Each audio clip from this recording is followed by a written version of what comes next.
Avis vascular centre మన దేశంలోనే the best varicose veins hospitals.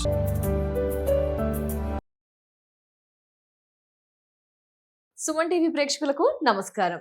ద్వాదశ రాశుల్లో భాగంగా మకర రాశి వారికి ఏప్రిల్ 16 నుంచి 30వ తారీఖు వరకు ఎలా ఉండబోతుంది ఈ వివరణ తెలియజేయడానికి సంకల్ప మందిర్ నిర్వాహకులు ప్రముఖ జ్యోతిషులు బ్రహ్మశ్రీ నందిపట్ల శ్రీహరి శర్మ గురువు గారు సిద్ధంగా ఉన్నారు. మాట్లాడదాం. గురువు గారు నమస్కారం. గురువు గారు వాగర్థావివ సంపృక్తౌ వాగర్థ ప్రతిపత్తయే జగతః పితరౌ వందే పార్వతీ పరమేశ్వరౌ ఆదిత్యాయ చ సోమాయ మంగళాయ బుధాయ చ గురు శుక్ర శనిభ్యశ్చ రాహవే కేతవే నమః. శృంగేరి జగద్గురు పీఠాధిపతులకి కంచి పీఠాధిపతులకి నమస్కారములు తెలియజేసుకుంటూ కార్యక్రమాన్ని ప్రారంభిద్దాం. గురువు గారు, మరి మకర రాశి వారికి ఎలా ఉండబోతుంది 16 నుంచి 30వ తారీఖు వరకు ఏప్రిల్లో? ఉత్తరాషాఢ నక్షత్రం 2, 3, 4 పాదాలు, శ్రవణ నక్షత్రం 1, 2, 3, 4 పాదాలు, ధనిష్ట నక్షత్రం 1, 2 పాదాలలో జన్మించిన వారు ఈ యొక్క మకర రాశికి సంబంధించిన వ్యక్తులుగా చెప్తారు.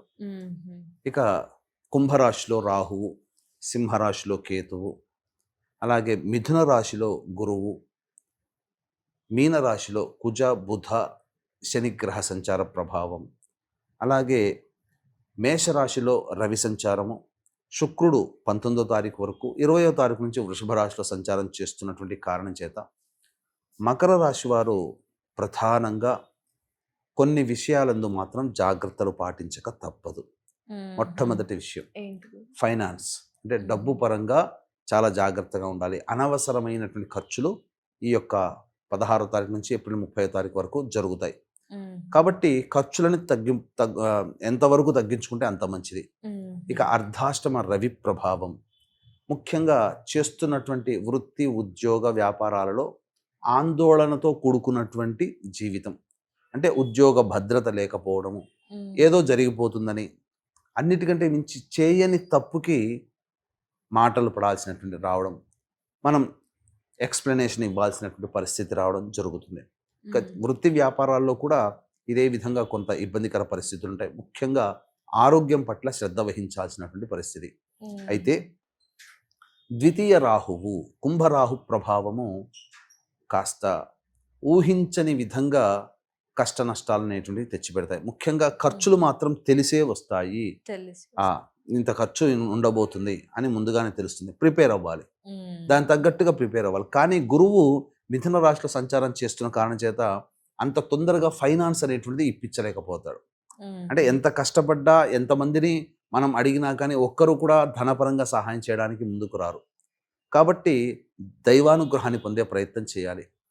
గుడ్డిలో మెల్ల అని అనుకుంటే మాత్రం కుజుడు మరియు శనిగ్రహ ప్రభావం సంపూర్ణంగా అనుకూలంగా ఉంది. ఈ కారణం చేత తెలివైన నిర్ణయం తీసుకొని సమస్యల నుంచి బయటపడే అవకాశాలు ఎక్కువగా ఉంటాయి. దూర ప్రాంత సంబంధించినటువంటి పరిస్థితులు, దూర ప్రాంతం నుంచి వ్యక్తుల యొక్క సందేశాలు మనకు రావడం, అనగా దూరంగా ఉన్నవాళ్ళు మనకు కనెక్ట్ అవ్వడం, ఇలాంటివి జరుగుతాయి. అయితే ప్రధానంగా సహాయ సహకారాలు ఎదుటి వాళ్ళ నుంచి ఉంటాయి, కానీ ధనపరంగా జాగ్రత్తలు తీసుకోవాలి. ఇక శుక్రుడు చాలా అనుకూలంగా ఉన్నాడు. ముఖ్యంగా ఈ రాశి వాళ్ళకు చేసుకున్న అదృష్టం, స్త్రీలు సహాయ సహకారాలు అందిస్తారు. కుటుంబంలో ఆనందకరమైన జీవితం అనేటువంటిది ఈ యొక్క మకర రాశి వారికి ఉండబోతుంది. ఇక సింహరాశిలో ఉన్నటువంటి కేతుగ్రహ ప్రభావం అనారోగ్య సమస్యలు, ముఖ్యంగా మెడ, వీపుకు వెన్నుముకకు సంబంధించిన సమస్యలు ఎక్కువగా ఉంటుంటాయి. శిరోబాధలు కూడా ఎక్కువగా ఉంటుంటాయి. కాబట్టి జాగ్రత్తలు పాటించాలి. తర్వాత ఇక బుధగ్రహ సంచారం అనేటువంటిది అనుకూలంగా లేదు. ఈ కారణం వల్ల ఎవరైతే ఫైనాన్స్ రంగంలో కానీ, లేదా స్టాక్స్ మార్కెట్లకు సంబంధించిన పెట్టుబడులు కానీ, ఏదైనా కానీ ధనాన్ని, మన దగ్గర ఉన్నటువంటి డబ్బుని పెట్టుబడిగా పెట్టేటువంటి ఆలోచనలు, వ్యాపార విస్తరణ కావచ్చు, ఇవి ఏమన్నా ఉంటే అవి చాలా మటుకు కంట్రోల్ పెట్టుకునే ప్రయత్నం చేయండి. అవసరం ఉంటే తప్ప పెట్టకండి. ఇక స్టాక్స్లో మాత్రం పెట్టేటప్పుడు మాత్రం చాలా జాగ్రత్తలు పాటించాల్సిందే, లేకపోతే డబ్బులు నష్టపోతారు. అంటే ఆలోచించి చేసే పనులు నష్టపోతారు. అలాగే విదేశీయానానికి చేయు ప్రయత్నాలు కొన్ని ఆటంకాలు అనేటువంటివి వస్తాయి. అలాగే సేవ, మీరు ఇతరులకి ఉచితంగా సేవ చేయాల్సినటువంటి పరిస్థితి వస్తుంది. అంటే ఏంటి, ఒక పని మనకు పిలుస్తారు, ఆ పని మనం చేస్తాం, ఇంతో ఆశిస్తాం కదా. ఏ పని చేసినా పని చేసిన తర్వాత ఆ సంబంధించినటువంటి డబ్బు రాకపోవడం, ఇలా ఇబ్బందికర పరిస్థితులు. వివాహానికి సంబంధించినటువంటివి అయితే కాస్త కష్టంతో కూడుకునే సంబంధాలు కుదురుతాయి కాబట్టి వాయిదా వేసుకోవడం మంచిది. అలాగే సంతానపరంగా కూడా కొన్ని ఇబ్బందికర పరిస్థితులు కాబట్టి సంతానం కోసం ఎదురు చూసేవాళ్ళు దైవానుగ్రహం పొందక తప్పదు. అన్నిటికంటే మించి విద్యార్థులు బాగా కష్టపడితే తప్ప ఫలితాలు పొందలేనటువంటి పరిస్థితి. ఇక్కడ కుజ శనిగ్రహ ప్రభావం కష్టపడే తత్వాన్ని సూచిస్తుంది, కానీ గురువు రవి అనుగ్రహించలేకపోతున్నారు. ఈ కారణం వల్ల కష్టపడ్డా ప్రతిఫలం దక్కకపోవడం. అందుకే గ్రహం కంటే కూడా దైవానుగ్రహం తప్పనిసరి. కాబట్టి ఈ ఏప్రిల్ 20వ తారీఖు రోజున అక్షయ తృతీయ. ఏ చిన్న పూజ చేసినా, పత్రం సమర్పించిన, పుష్పం సమర్పించిన, యజ్ఞ యాగాది హోమాది పనులు చేసిన, దానం చేసిన వాటికంటే కోటి రెట్ల ఫలితాన్ని మనకు ఆ అక్షయ తృతీయ ఏప్రిల్ 20వ తారీఖు రోజున వస్తుంది. కాబట్టి దీన్ని దృష్టిలో పెట్టుకునే మన పీఠం ఆధ్వర్యంలో ఏప్రిల్ 20 సాయంకాలం 6 గంటలకి సర్వదోష నివారణ పూజలు హోమాలలో భాగంగా విద్య, వివాహ, ఉద్యోగ, దాంపత్య, అనారోగ్య సమస్యల నివారణకి నవగ్రహ పాశుపత హోమము, మృత్యుంజయ హోమం, రుద్రహోమం, సుదర్శన హోమం, లక్ష్మీ మూలమంత్ర సంపుటిత లక్ష్మీ సూక్త హోమాలు జరిపించి శక్తిపాతం చేసినటువంటి కరుంగలి మాల ఉచితంగా ఇవ్వడం జరుగుతుంది. ఇలాంటి కార్యక్రమాలే మే 1 వైశాఖ పౌర్ణమి స్వాతి నక్షత్రంతో ఉంటుంది. ఆ రోజున కూడా జరిపించడం జరుగుతుంది. అవకాశం ఉన్న వాళ్ళు స్క్రీన్పై కనిపిస్తున్న నెంబర్కి కాంటాక్ట్ చేసి గోత్రనామాదులు నమోదు చేసుకోవచ్చు. ఏది ఏమైనా దైవానుగ్రహం ఉంటేనే తప్ప ఈ యొక్క మకర రాశిలో జన్మించినటువంటి వాళ్ళు అనుకున్న ఫలితాన్ని సాధించలేకపోతారు. ఓకే గురుగారు, మరి మకర రాశి వారికి ఆదాయ వ్యయ ఖర్చులు, మానసిక స్థితి ఎలా ఉండబోతుంది, పాటించాల్సిన పరిహారాలు తెలియజేస్తారా గురుగారు? మకర రాశిలో జన్మించినటువంటి వారికి 16, 17 తేదీలలో ఆశించిన మేర శుభ ఫలితాలు వస్తాయి.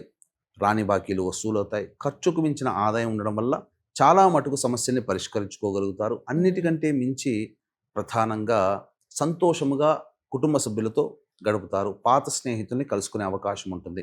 18, 19 తేదీల్లో ప్రధానంగా చేస్తున్న ఉద్యోగంలో కొంత ఆందోళనలు ఉంటాయి.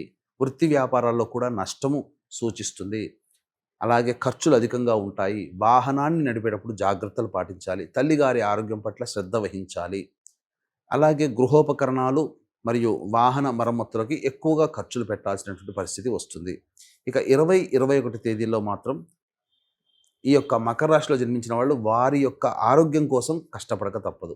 కొంత ఆరోగ్య భంగము, ముఖ్యంగా శ్వాస సంబంధమైనటువంటి ఇబ్బందులతో, అలాగే వైరల్ ఇన్ఫెక్షన్స్తో ఇబ్బంది పడే అవకాశం ఉంటుంది. ఖర్చులు కూడా అధికంగా ఉంటాయని చెప్పవచ్చు. ఇక 23, 24, 22, 23, 24, 25 ఈ తేదీలలో అన్ని విధాలుగా సానుకూలమైనటువంటి పరిస్థితులు ఉంటాయి. ఖర్చులు ఉన్నప్పటికీ ఆదాయం కూడా బాగానే దండిగా ఉండడం వల్ల అన్ని రకాలుగా సమస్యలు పరిష్కరించుకోగలుగుతారు. సంతోషకరమైనటువంటి జీవితాన్ని పొందుతారు. విందులు వినోదాల్లో హ్యాపీగా గడుపుతారని చెప్పవచ్చు. ఇక 26, 27 తేదీలలో మానసికమైనటువంటి ఆందోళన అధికంగా ఉంటుంది. ఏ పని చేయాలన్న ఆసక్తి ఉండదు. ఖర్చుకు ఎక్కువగా పెట్టాల్సినటువంటి పరిస్థితులు వస్తాయి. అలాగే ప్రధానంగా అడ్డంకులు, ప్రతి పనులలో అడ్డంకులు ఉంటాయని చెప్పవచ్చు. 28, 29, 30 తేదీలలో ప్రధానంగా సంతానముతో విభేదాలు, ఖర్చులు, సమస్యలు అధికంగా ఉంటాయి. కాబట్టి జాగ్రత్తలు పాటించండి. అలాగే విదేశీయానం, విదేశీ విద్యకు సంబంధించి చర్చలు వస్తాయి.